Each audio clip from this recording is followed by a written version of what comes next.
Hello, welcome back to Europe and You. On the programme this time. Rabbits in the spotlight. Do bunnies need EU welfare rules? Questions over cash. The latest tussles over millions of pounds worth of European funding. And in the studio, farmers claim banning pesticides costs thousands of jobs. So has Europe gone too far for the sake of the environment?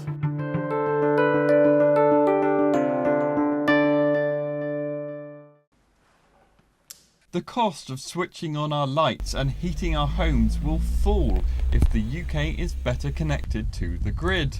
That's the claim behind a new flagship EU initiative.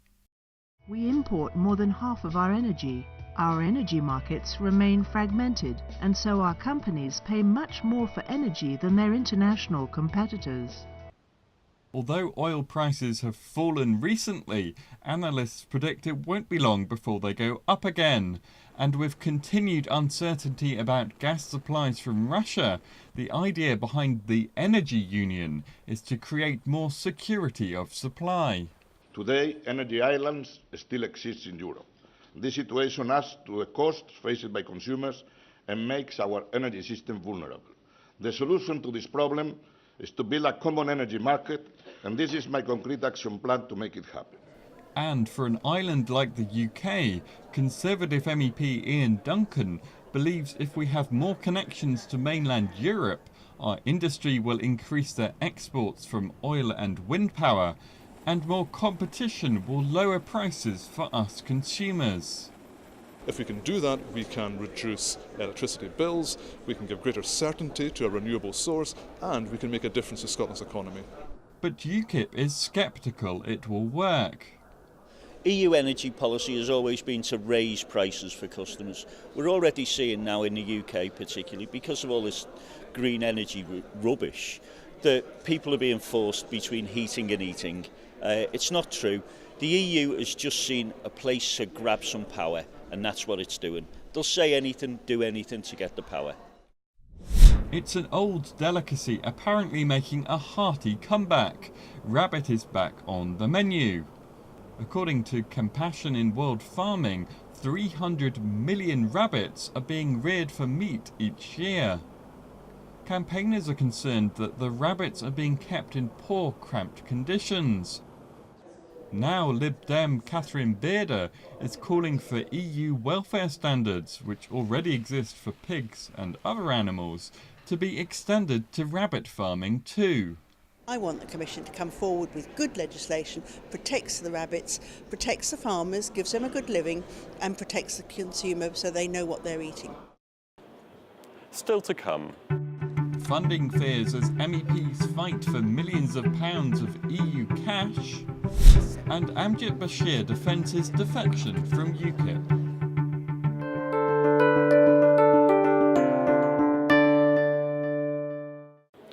How do you feed a growing population when farmers only have a limited amount of space?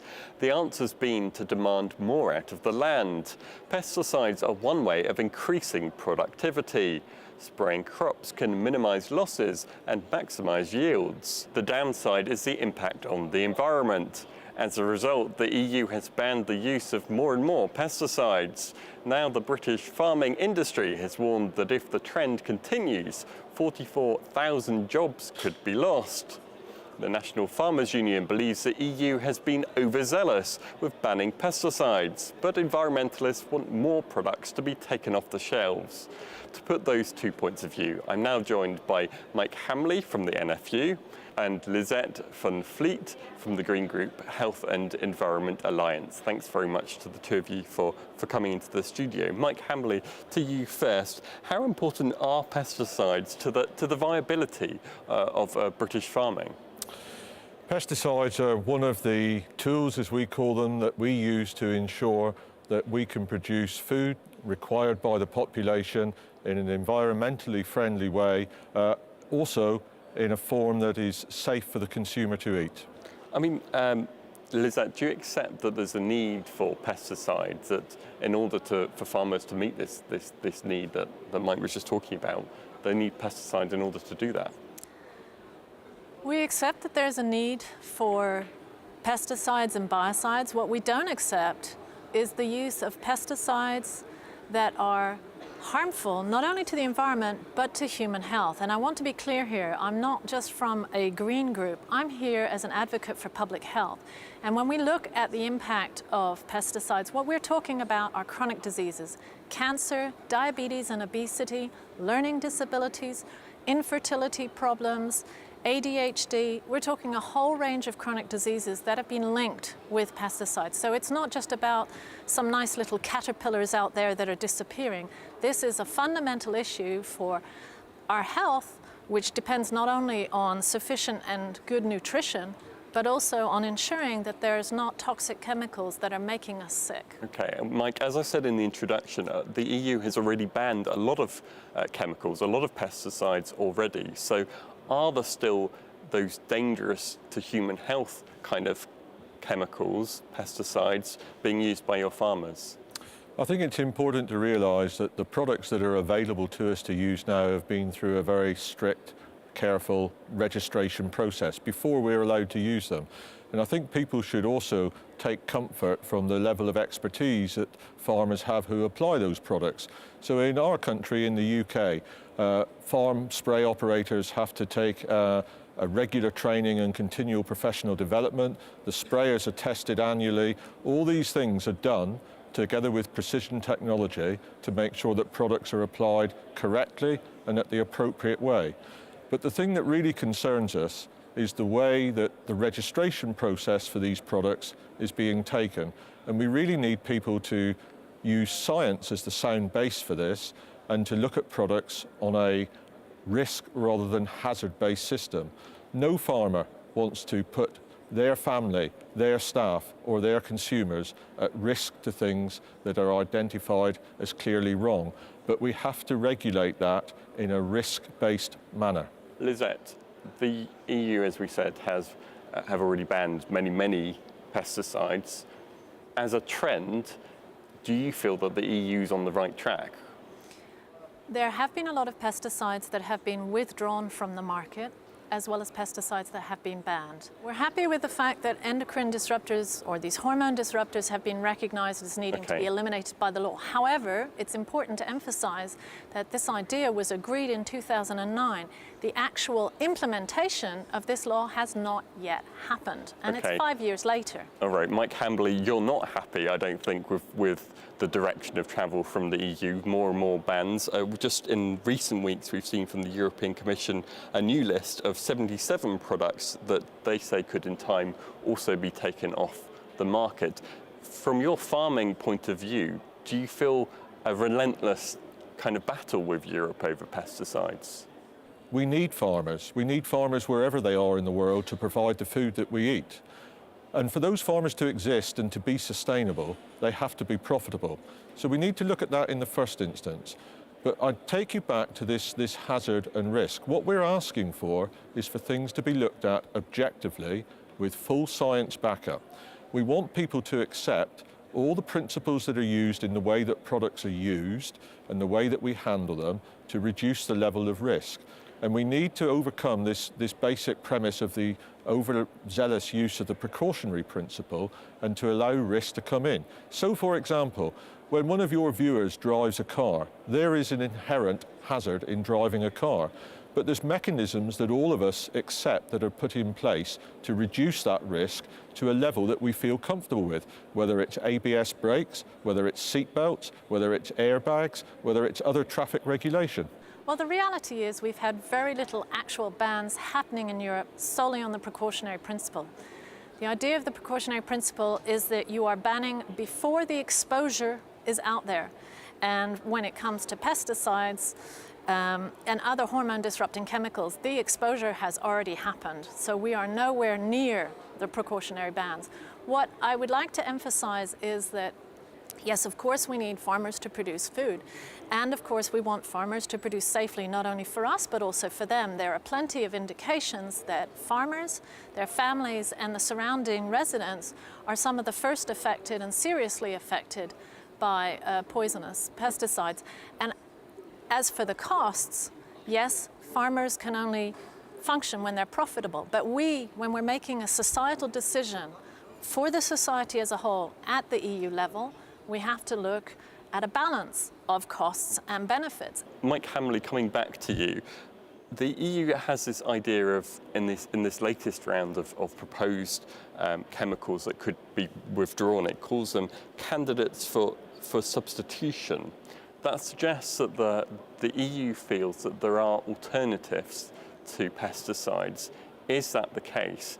Are there situations where your farmers actually don't need to be using pesticides? There are alternatives out there, or the alternatives that may come onto the market in future that can be used instead? Candidates for substitution highlights where other products can perhaps fulfill a role, but unfortunately it's not quite as simple as that. The problem that we have is that we're reliant on products from different chemical groups that act in different ways to prevent resistance building up. And I think for your viewers to understand that, it's probably one of those things to think about the problem of losing or gaining resistance to certain antibiotics. We need a range of different things so that we're not using the same treatment every time and resistance builds up and we're not able to control that problem. But hang on, what about things like organic farming? Couldn't more of your farmers go down that route and then you don't need to use pesticides? But will we feed the world? I farm in quite a wet area and there's certain problems in disease problems that are quite critical to us. The loss of fungicide treatments can reduce our yield by 60%. But more important than that, at the same time we're being, as farmers, we have to produce food that is safe for people, and one of the issues are fungal diseases that can be on grains, naturally occurring things. We have to control that with fungicides, pesticides, call them what you will, and we rely on that. What kind of farming would you like to see, first of all, Lizette, in future that would make you happy when it comes to pesticides? Well, what we'd like to see is a farming situation where it's clear that we have the dynamics and the incentives for the tools to get invented, to be developed, and to be distributed that are safer than a lot of the tools we have now. That may involve an increase in organic farming, it involves an increase in integrated pesticide management, it involves a decrease in food waste, it involves a whole slew of different things, not just the production end of farming.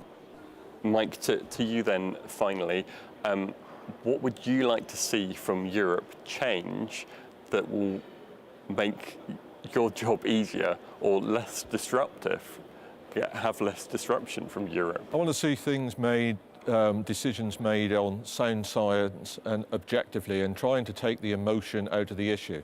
As a producer, I have a responsibility to my family, my staff and my consumers to provide them with healthy food.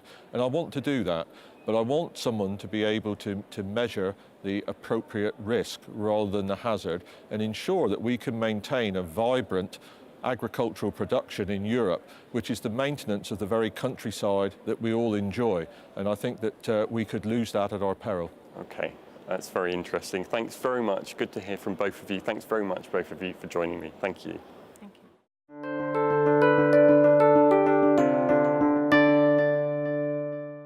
The distribution of EU cash to local areas across the UK looks set to go ahead after legal action by 2 regions in England failed to overturn the way the money is being divided up. Merseyside and South Yorkshire have both benefited from hundreds of millions of pounds in EU regeneration funding, which has transformed areas like Liverpool's waterfront. The next round of funding will see considerably less going to England's northern cities, and proportionally more, they argue, to Scotland and Wales. These complaints were rejected by the High Court and the Court of Appeal. The Supreme Court, by a majority of 4 to 3, also rejects them. The Supreme Court has now ruled that the government's way of sharing out the cash is fair. But Labour MEPs representing Yorkshire and the northwest of England fear the cuts in funding are going to have severe results. The impact on our region is on jobs and growth. The impact on our region is about quality training for our young people to enable them to get quality jobs in the future. European Union money has been absolutely pivotal in terms of these agendas and in terms of the regeneration of our cities. Now we're going to make our case for a fair system of funding. We want the government to come up with more funding for our areas to make sure we get the people back into work, we create the kind of infrastructure and attract the right kind of businesses in. Otherwise we'll see the gap between South Yorkshire and the rest of the country widen even further. Meanwhile, in Northern Ireland, the money has been assured, but the argument is over who gets it. DUP MEP Diane Dodds says charities, some of which have previously got support, including those working with vulnerable children and people with disabilities, are being excluded. She has accused the Northern Ireland Executive Department responsible of inconsistent and non-transparent treatment. Over 200 protective redundancy notices have already been issued, and 7,000 training places are at risk to those organisations. And I want the Commission here to make sure that social fund money that comes to Northern Ireland is administered in a completely transparent and equitable way. Last time on Europe in You, we heard from UKIP, angry at the defection of one of their MEPs to the Tories. Well, now the man himself, Amjad Bashir, has spoken out to defend his reputation and to make clear he has no intention of resigning. One of the accusations against him was that he's been a member of a number of different political parties. But Amjad Bashir says he's always been a Conservative at heart. I think in a journey, a lifetime's journey, I'm 62 years old, to actually to have a look at other parties is not a sin, it's not a crime, but having said that, in spirit and in mind, I am a Conservative. I'm glad to be back as a Conservative member. For the very latest, follow us on Twitter and Facebook, take a look at our video news stories on our website and via the Europe in You app. But that's all from me for this time. Thanks for watching. Goodbye.